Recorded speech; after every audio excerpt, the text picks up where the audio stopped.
this episode of Healthier Workplaces, we'll talk about harnessing the hidden power of empathy. Professionals are too clinical. You know, they live and die by their checklist. They don't take the time to get to know the customer, and they come across as uncaring, too scientific, and they can't relate. And so it really makes our jobs harder when we can't really connect with the employee. I have organizations contact me, and it's always about effective communication. They list 12 freaking problems, but it's communication. Effective communication is the issue. So that's kind of my thing. Everybody wants to be validated. To come back and say you're within the TLVs of the PELs. I'd be mad. Like your numbers, everything's okay. It's all in your head. Like that's not really. That's a perfect example.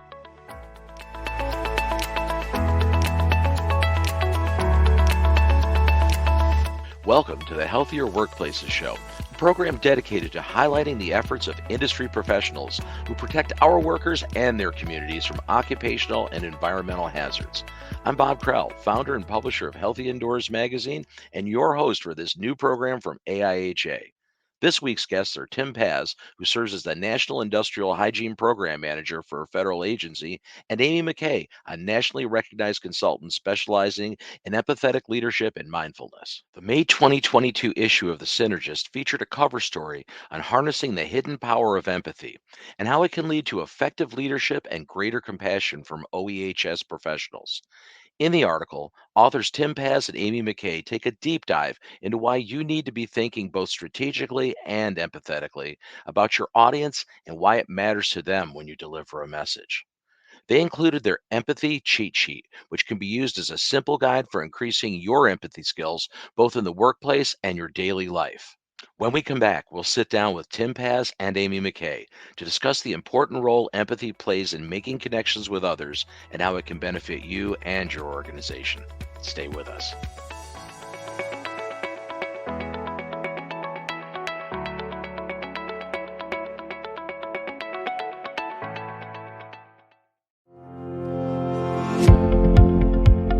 The newly updated 6th edition of the Noise Manual is available at the AIHA University Bookstore. This edition contains new chapters on impulse noise, ototoxicants, fit testing, and community exposure. Noise is an omnipresent hazard for industrial hygienists and OEHS practitioners. Find the right information with this valuable resource for noise prevention and more in your workplace and communities. Update your noise knowledge today. Available in print and digital formats. Visit aiha.org/noise for a free preview.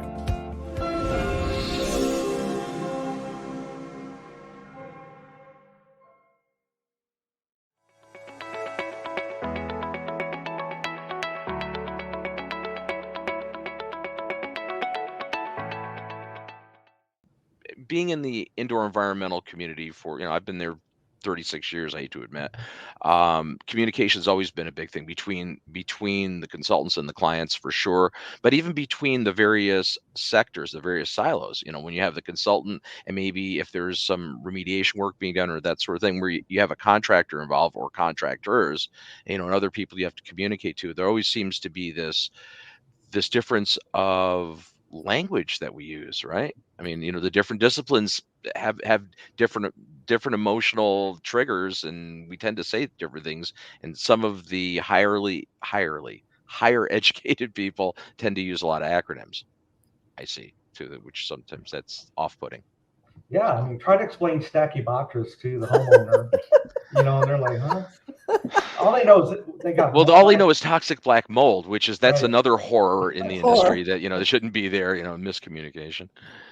Yeah, I just had an issue in within my agency dealing with radon, and trying to explain ionizing radiation concepts to the layperson. It's a challenge. They just know that there's radon in the workplace, and they want it fixed. It's a challenge. I mean, do you feel that professionals, industrial hygiene professionals, there's an issue with lacking empathy, or it's just a matter of how the communication of empathy, because actually everybody that I've gotten to know in the industry seems to actually have quite a bit of empathy, but they don't necessarily have great bedside manners all the time. Yeah, that's a great point. I couldn't agree more. I think empathy is kind of built into the field. That's why we get into the field, Sure. because we want to help people. It's that communication piece that really, I think, trips us up. We're very sterile, scientific, for the most part, and we have trouble. I know some IHs that they don't like to talk to people. And it's not their favorite part of the job. They love the science, they love doing the research, and they love solving problems. But when it comes down to talking with people, they would rather pass that off to a colleague.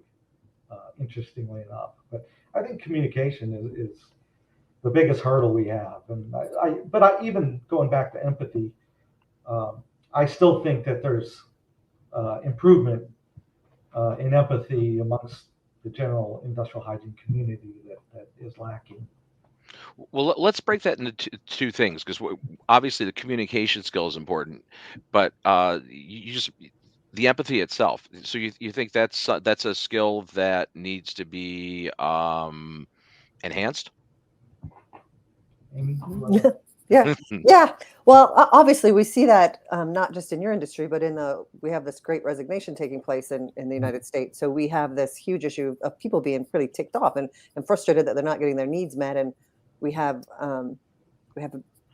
have a lot of different issues going on. So empathy is actually just one domain of emotional intelligence, and having empathy allows you to have a higher level of understanding, a different level of intelligence. So you do communicate more effectively. So yeah, in that way, does that make sense? Totally. Yeah, Um, Bob, we've all been the victim of a physician who can't get out of the exam room fast enough. They're right. barely even looking at you, and that also happens, unfortunately, in our field. So we're busy. We have all these things going on, and we go out and try to get as much information as quickly as we can, and go on to the next thing. But and that's where I think this mindfulness comes into play. Just like watching the nightly news with my wife. Sometimes I'll find my mind wandering. And I'm not here with her. I'm physically there in the room, but I'm not, focusing on what's being conveyed in the news story. So that if we want to talk about it later, if she throws a question at me, what do you think about that? I'm like, huh? What are you talking about? Because I was thinking about, stachybotrys or something. We're back to the stachybotrys. That seems there's a common fungal theme here in this. But so the communication skills, Amy, to that point, that's something that we all as professionals could improve on, right? Every discipline is probably lacking there. Yes. I always teach that there's this practice. It's called listening, looping and dipping. So they're kind of mindfulness. So you want to be active listening. There's some specific things in regards to like empathetic listening. And then looping is repeating, validating what that person said. And then dipping is doing that, checking in with yourself. Like, what am I thinking? How am I feeling? So that you're present and mindful. Nobody wants to be having a conversation with someone that's on their phone or thinking about what is the next thing they need to get done. And that's a lot of times what's happening is someone's not being fully present. If you take that time, be fully present with someone and you validate them and you're asking questions about what's really going on, they like move to a different place. They're no longer going to be defensive. Like these poor industrial hygienists that are scientists and just trying to relay their scientific information. I met Tim and he is so passionate and so caring. It's so obvious that he's already naturally empathetic. Maybe they just didn't have the skill set to be like, this is how I relay the information so that this person realizes I care, it's important, and it gets them to make a decision to change. So it does have, healthier rooms. I mean, that's what you want. You want healthier environments, right? I mean, all around, we want that. But people don't do that if you walk in them telling them they have this problem and they need to fix it. That doesn't work. It's kind of like, can we get back to kindergarten and go back to everything we learned in kindergarten was how we treat people? We're so busy just doing our job and checking off the sheet of this is what needs to be done. And we know that industrial hygienist knows or whatever this knows what the problem is. But if you can't convince that problem convince that person they need to change it, then what's the difference? And I'm sorry, if somebody is stressed and anxious, their amygdala is activated and they can't make a conscious decision. And if you're relaying information to them that's frightful, even if it is, mold, if someone said mold, I'd be freaking out. I'm like, oh my gosh, what's that going to do to my health? How much is that going to cost me?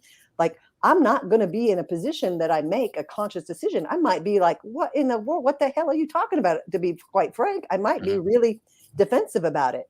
But if somebody could come to me and say in a kind way, and validate my fears and my concerns, then my reaction to them is going to be more positive, and I'm going to be more like, okay, explain it to me then. Let me ask some questions, help me understand.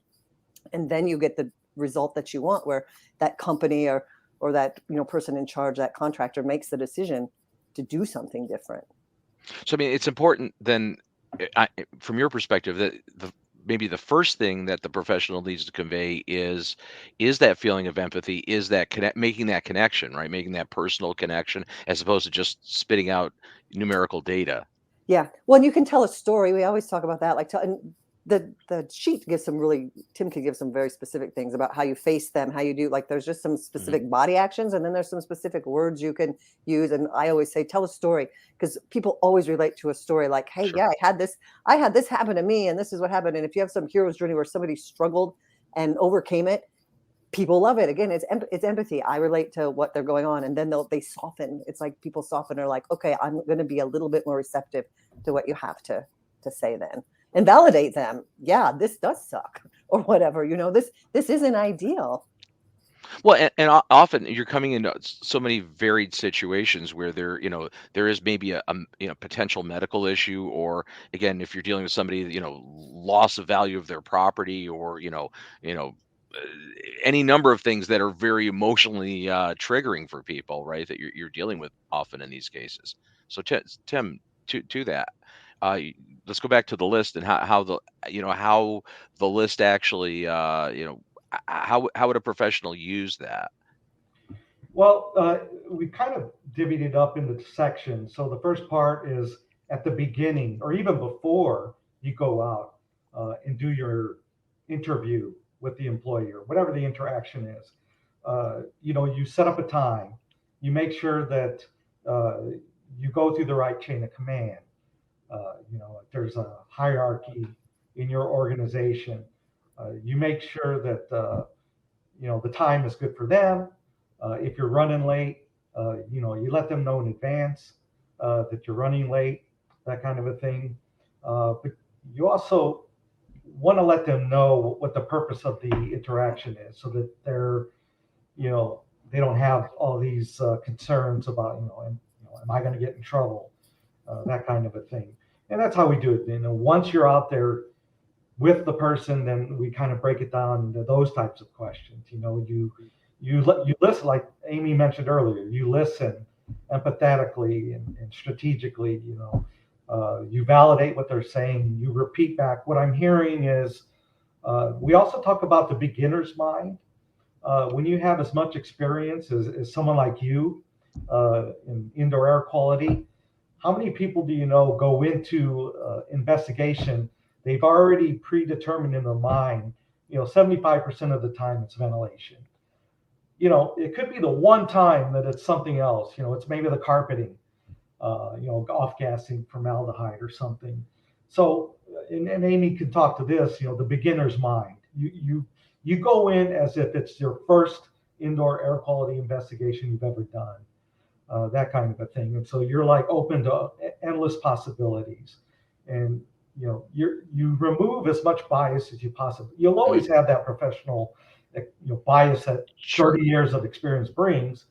But anyway, but to answer the question, and then we kind of talk about conveying results, not using too much scientific jargon. I give the example of parts per million. If you could put a million white ping pong balls in a pool, and one of them is orange, that's 1 part per million.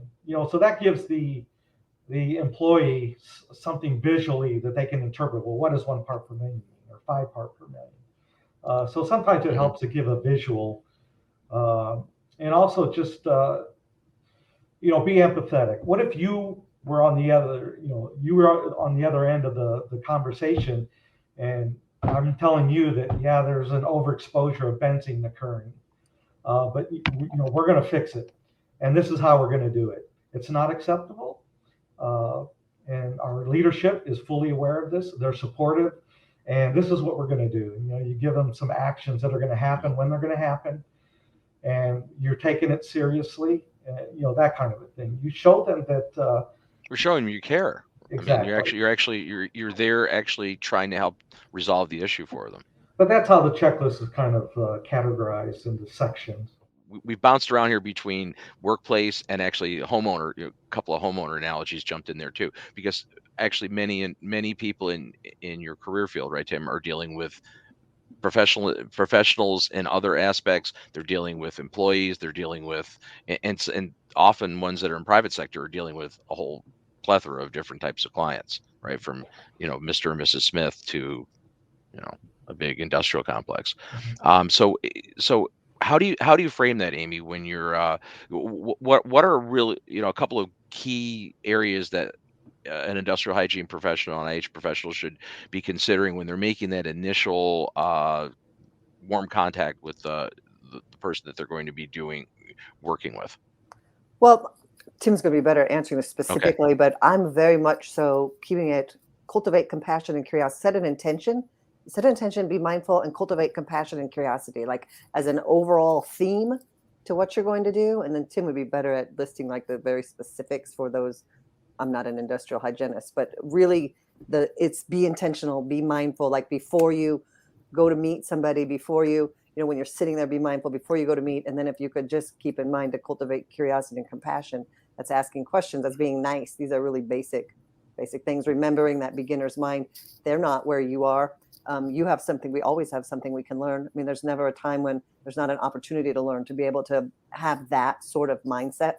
Anytime you go to deal with a person in any situation, the odds are your outcome is going to be a little bit more ideal. Yeah, just to build off of Amy's answer, I kind of go back to the purpose of our purpose. We talk about industrial hygiene and environmental safety and health in general. We do what we do to keep people safe, to keep them disease-free, that kind of a thing, so that they can go home like they showed up for work in the morning. But why is that important? For me, a worker who's healthy and safe and disease-free can live out their fullest potential, whatever that is. So when we go into these investigations or interactions, people are not at their best. They're concerned, or they've had some kind of an exposure symptom, and or they could be miserable as a result of whatever this exposure going on. So as Amy mentioned, you go in with full-fledged empathy. Hey, Bob, I'm sorry this is happening, but you know what? I'm so glad you spoke up. Now we can do something about it. That's kind of the approach when you reach out to that person, so they know, hey, this guy's serious about looking into this issue that I've expressed to the company. You're essentially the face of the company, and you can either make or break it. If you go in with poor empathy and you come across as you couldn't give them 10 minutes of your attention, they're like, this guy doesn't care about me, the company doesn't care about me. And it's really all about bringing humanizing the workplace so that people can be the most productive, and that's how it translates to business success, I think. I mean, that makes total sense. And in my experiences with most people in this industry, they are very empathetic, but they may not convey it very well. And I think that's the problem. You're right. The motive, the whole driving force between, heading down this path and being in this career path, it is trying to help people. It's trying to protect people, so it's a noble cause, so how do we separate that? How do we get people in the industry, professionals, to understand how important that is? Not just your core scientific competency, and your analytic ability, but that this interpersonal skill is actually an important factor. How do we get there? Yeah, that's a great question. I don't have an easy answer. I know the American Board of Industrial Hygiene and the American Industrial Hygiene Association, they're taking it more seriously. We're offering more uh, sessions at conferences, webinars. We updated the core competency publication for the field. If you're going to be a practitioner in this field, the core competencies publication list all the different skills that you need. Most of them are technical, but we just revised it in 2019. But we added all these, well, they call them soft skills. I prefer power skills, but things like listening, being a team, teamwork, selling your ideas, those types of soft skills. So I think we're moving in the right direction. Probably not as fast as I'd like to see, but it is a problem. I like the using power skills as opposed to soft skills because you'd concur, right? I mean, this is super important. Yeah. Your technical And they're competency. human skills to me. I'm like, Yeah. they're human skills. I don't know why they call them soft skills and I don't know. I did a bunch of research and actually started in the 70s, and it's not really relevant to our conversation, but there's a lot of how that all started, and it was a long time, 70s and 80s, and that's how we got to where we're at now. And I think that the way we solve it is realizing that people aren't just humans, but it's their whole well-being. Like there's a huge shift in your industry to pay attention to well-being as a whole, and their focus is actually turned to being on mental well-being. So I think it's super important that we start to recognize that's what the focus is, really on well-being and mental well-being, and how does that impact the workplace. And like Tim's saying, we want people to be their best all around. Like we're not just talking about we want their the hazard is in their environment to be better. Yes, that's part of it, but the whole environment and how everyone is operating impacts all of that. So that's how I think, and what that looks like is really complicated, but recognizing that it's not just the safety of the environment, that there's this whole other level that's impacting the safety. If someone's not feeling well, or if someone has problems at home, or like this pandemic and all the added stress and different things, that impacts safety and health in the workplace. So we have to look at the whole picture of it and start figuring out how to solve all of those problems. We'll be back after this.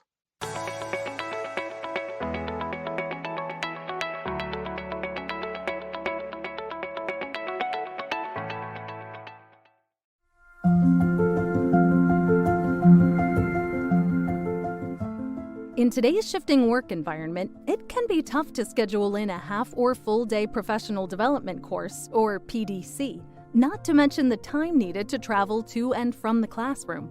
AIHA University is excited to offer new virtual options for some of our more popular courses that are essential to your growth as an OEHS professional. The benefits of a virtual PDC are many. Consider: no travel is required. Learning can come directly to you at your home or office. Industry experts deliver live demonstrations via up-to-date video conference technology, a full audio and video experience. You'll experience the same group activities, practice exercises, and breakout sessions as you would in person. Miss something or want to review a particular point? Full access to the course recording is provided post-event. Virtual PDCs are eligible for 3.5 to 7 contact hours towards your certification maintenance. Your budget will thank you. No need to worry about travel or accommodation expenses. You only need the time and space to focus. AIHA's virtual PDCs are happening soon. Select your course today at bit.ly/fallpdcs. We'll see you online soon.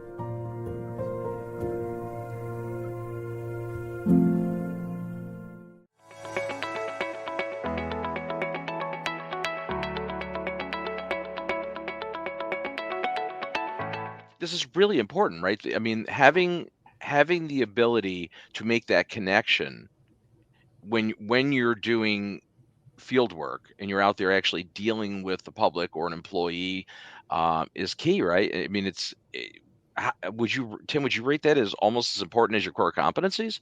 Because you do need to be able to have that interaction, right? Because there's a lot of information that's not just analytic information. It's the discussion with the affected people, right, to understand the problem more? Yeah, absolutely. Just use the radon example. I presented a town hall with a physician to allay fears about radon in the workplace. And so, we talk a lot about, the emotional intelligence. Self-awareness is one of those key components of emotional intelligence. So what I try to do is you brief employees on the exposure results, or in this case, general hazard, in the most simplest terms as you can, so that they can understand it. But you have to take it a step further at every chance you can get to get feedback, which is what I did in this case. And despite a town hall with a physician, they still had concerns. So it's important to do a check back and say, how was it received? And if it's not yourself, maybe a direct supervisor over the employee workforce can go back and say, hey, what do you guys think? Did they address your concerns? Did they answer all your questions appropriately?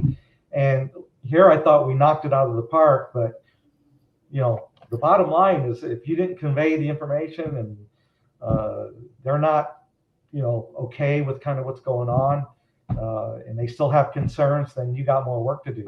So that's part of the self-awareness, getting that feedback. Yeah, the feedback loop seems like it's paramount, right? Because you assume, you can't make that assumption that you've connected and people understand what you're saying.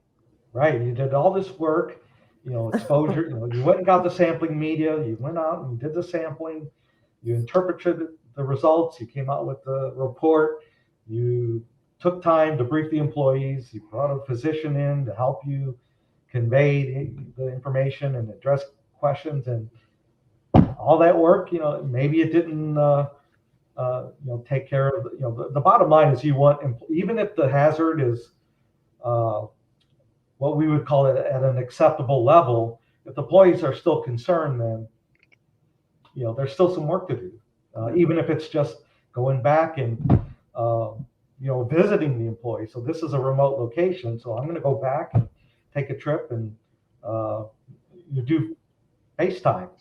Well, especially if you have an employee that believes they're experiencing an issue, and to come back and say you're within the TLVs or the PELs, I'd be and mad.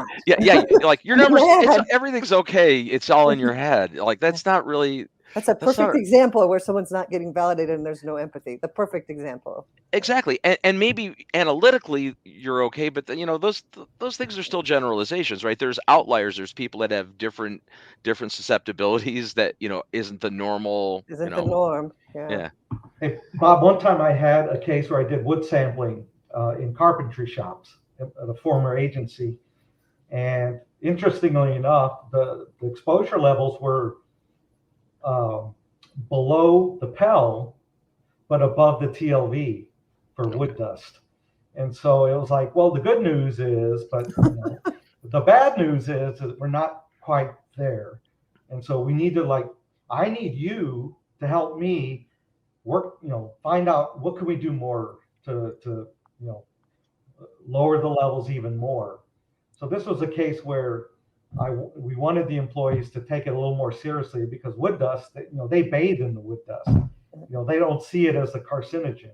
We had talked about this, and that's their love. So to them, it's not like their woodwork, like that's what they love. To them, there's nothing toxic about. How could it possibly be toxic? But that's where, again, that empathy piece is. You got to be like, hey, they love this. This is their passion. So we're walking in telling them their passion's bad for them. That's not going to go over well. So it's another example of, okay, let's ask some questions about this, and how do I get them to understand that even though they love this, that it's potentially harmful if it's done this way. So what can we change so that they can still do what they love and not be in a harmful position?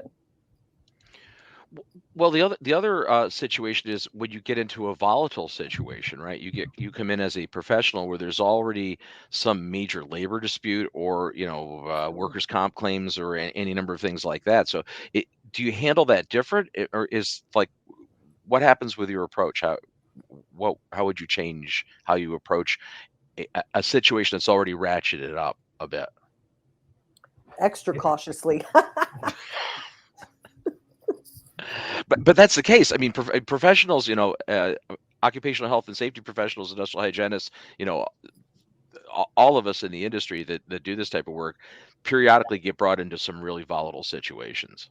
No question about it. When you have to find a way to relate, because if someone is in fight, flight, or freeze mode, which happens if they're anxious and they're angry and whatnot, until you can get them out of that mode, they're not likely to shift their change in thinking. They're not capable of it. There's neuroscience on this, and you have to find ways to get them to calm, relax, and then be open to your suggestions.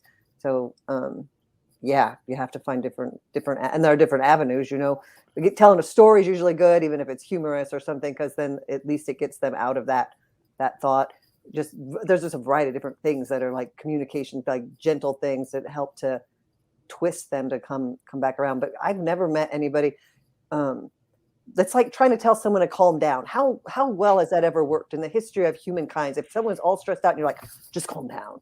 It's never worked with my wife. I can say that. Exactly. It has not enhanced my position once. No. But if you validated her, like that's a big piece there is validation, like with your moving, the same body movements that they have, align with their body movements, express your concern, say, I understand, I hear what you're saying, I feel this, those sorts of things. Those help people not be so anxious, because it's a terrible thing if you're thinking about expenses, you're already angry, and think about expenses and all the extra stress. You really want to be in a position to and explain that you're there to help them, not to hurt them, and that you're going to have solutions. Like, hey, let's come up with solutions. You raised a point there with the body language. That's an important issue, right? How you're more than your words, maybe sometimes, right? Perception from the other person. Yeah. Mimicking their little slightly mimicking, not totally copying, but slightly mimicking them. They automatically kind of attune to you, whether not even on purpose. It's just a very subtle, not sneaky, but it gets them to resonate. It's physical resonation then. Makes total sense. I think if you show that you're rattled, I mean, you're just, that's not going to bode well for you. So I think with practice, you just hit it head on. If somebody's being vocal, or throwing stuff at you and they're being very aggressive, and I guess you could take a lesson from improv, I guess. You just like point that guy out and say, come on up, come up to the front. I want to, tell me more, where are you coming from? What are your ideas? What can we do to improve? You just engage them. Mm-hmm. And if you can win them over, they may actually be one of your biggest advocates, after it's all said and done, because you're showing that, you're not going to back down to this person and what they're throwing at you, but you're actively engaging them. Right, you're engaging them. You're also not you're not assuming a threatening posture or a know-it-all posture. You're still validating their concern. Exactly. Right. Some cultures they talk louder and more direct than others, and it may not really be perceived. It may not be an actual confrontation. That's just the way they talk, either with their hands, or it sounds like you may perceive it as they're shouting at you, but they're high energy and they're high strung. So those are things that you have to just be mindful of as you're interacting with employees. So how your article came out in May? How has it been received in the general community? The AIHA, OEHES. Yeah, so we've heard from at least a couple, individuals who said that they love it. They're actually using it, and they're finding a lot of value. I've heard from one person that said that they're going to take like 3 different aspects of the cheat sheet and use it, for kind of like an annual goal setting. This year I'm going to work on this, being more interactive when I go out and talk to employees, that kind of a thing. So we haven't received a lot of feedback yet, but what little feedback we've heard from actual individuals, has been very positive. Another thing we talk about is, you have to be mindful of like the being discreet with information. Like if someone's experiencing a health effect, you don't want to shout, or be, you want to be very discreet when you're talking to somebody about a specific health symptom that they're experiencing. It's like a HIPAA thing.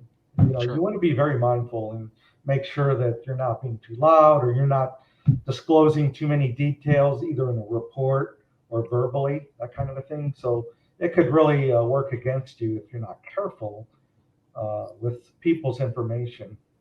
I have a thing with engineers. I have multiple engineer clients. I think that they're awesome. So you work with nurses. I do. I do some work with nurses. Okay. Nurses, because again, nurses talk about compassion fatigue. Well, it's not really compassion fatigue. You never have enough compassion. It's empathy fatigue from lack of boundaries. So this is pretty important in empathy too. It can go swing the whole other way, where you don't have empathy for yourself, or you're over an abundance of there's different types of empathy. Tim wrote this quite well in the article. So we want to make sure that we talk about empathy in a way that we're honoring ourselves as well, and we're still establishing boundaries. So and nurses are ones that, they're caretakers. So they tend to need to have some practice in having better empathy skills. So you can go the whole other direction. So finding that balance is absolutely essential. And it seems probably the more the individual is scientifically oriented, or medically oriented, which I think are very similar.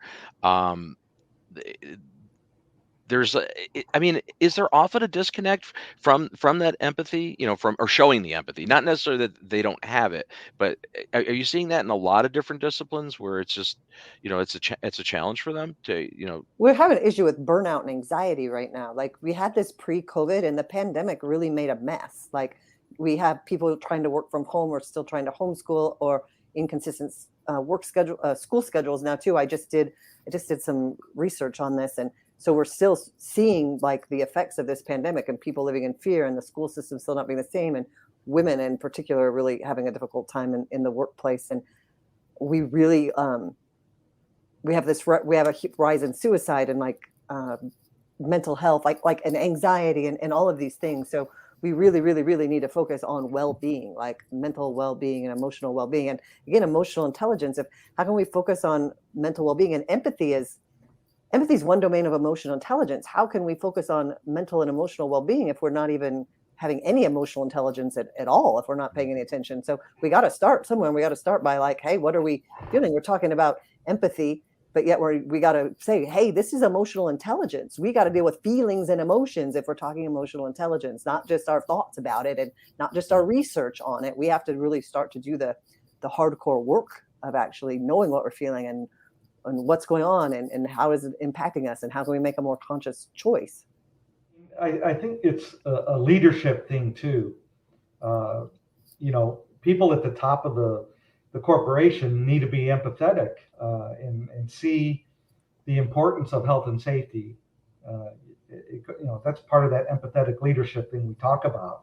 So if you have people at the top rungs of the corporation who aren't empathetic, that can trickle down to your middle management, which is why I think we should be teaching empathy to not just health and safety professionals, but really to all employees.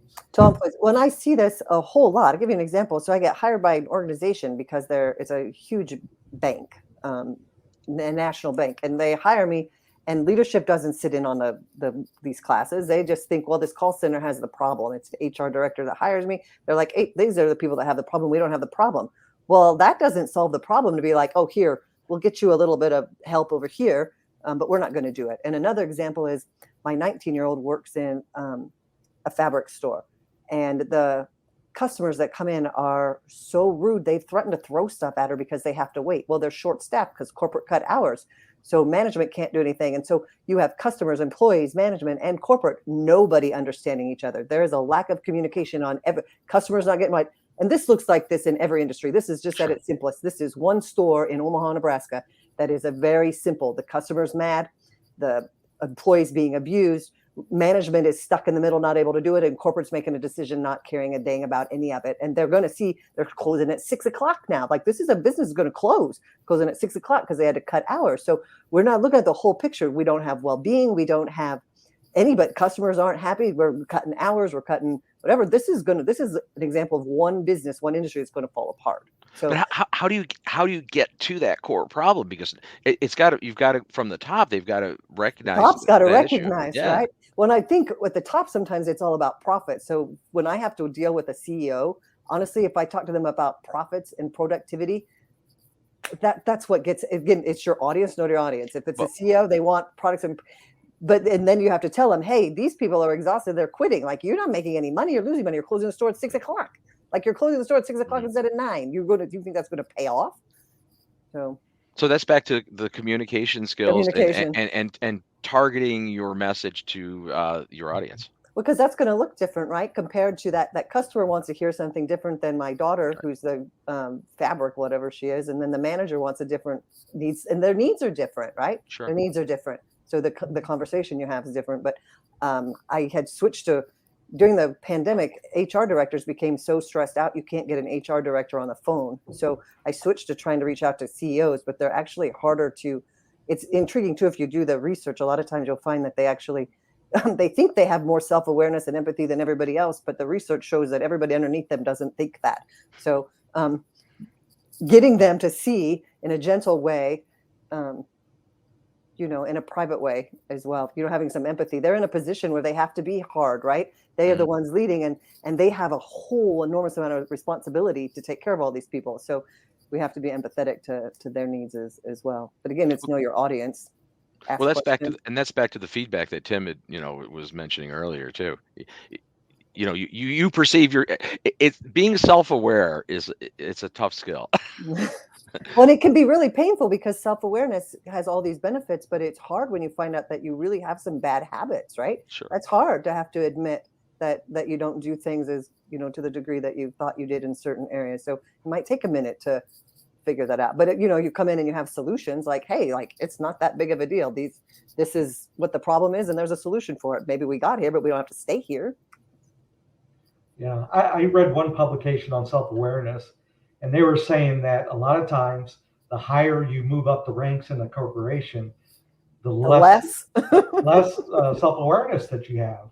You surround yourself with people that are just agreeing with everything you say. You have this perception that I must be pretty darn smart to make it this high level, this high in the corporation, and you don't get that feedback loop, or you do get the feedback loop and you just dismiss it, and you yell at the person and say you don't know what you're talking about, or you fire them, that kind of a thing, and then nobody speaks up. So it's a slippery slope. I had a CEO client, and I was trying to ask questions because he would talk about obviously his employees, and I was like, have you asked them what they want and need? And he wasn't, no, but he wasn't even willing to ask them what they want and need. Like, you're the CEO of a multi-million-dollar business, but you're not asking your employees what they need. Like, I don't know if that's going to go over well for very long. But he's talking about all the problems they're having about communication. Well, you're not asking them what they need. What is it that they need? then you can solve those problems if you know what they need. But he was like not willing to have the conversations. I'm like, do it in a survey. Like, there's all kinds of ways to do this in not in a way where you feel vulnerable. That's kind of vague, just so you can be like, once you have a general understanding, like, is it communication? Is it wellness? Do we want classes on this? Do we want support on this? Just ask them. You don't have to ask personal questions. Just ask them a little bit about what goes on. Mm-hmm. He wasn't very receptive to it, but he was a CEO of a multi-million-dollar business, and yeah. Yeah, well, I mean, but I guess that comes to really the wraparound on this whole aspect. For you professionals, Tim, is that it's a skill. It's important, I believe, as your analytic skills, your ability to go out there and perform the technical parts of of your work, is being able to actually make those connections. Especially if you're somebody that sits in the back in a laboratory and doesn't go out and deal with the general public, and doesn't deal with people. Well, you still need that with your coworkers, but take that aside. It's not as much as when you're dealing with outside clients, customers, that you have to deal with. That's critical, right? So You always have to work with someone. yeah, right. I know very few people that literally don't work with anyone. Don't deal with people. You're stuck Yeah, I dealing like with mad people no matter what. scientists, but it's like you have to be Right. there.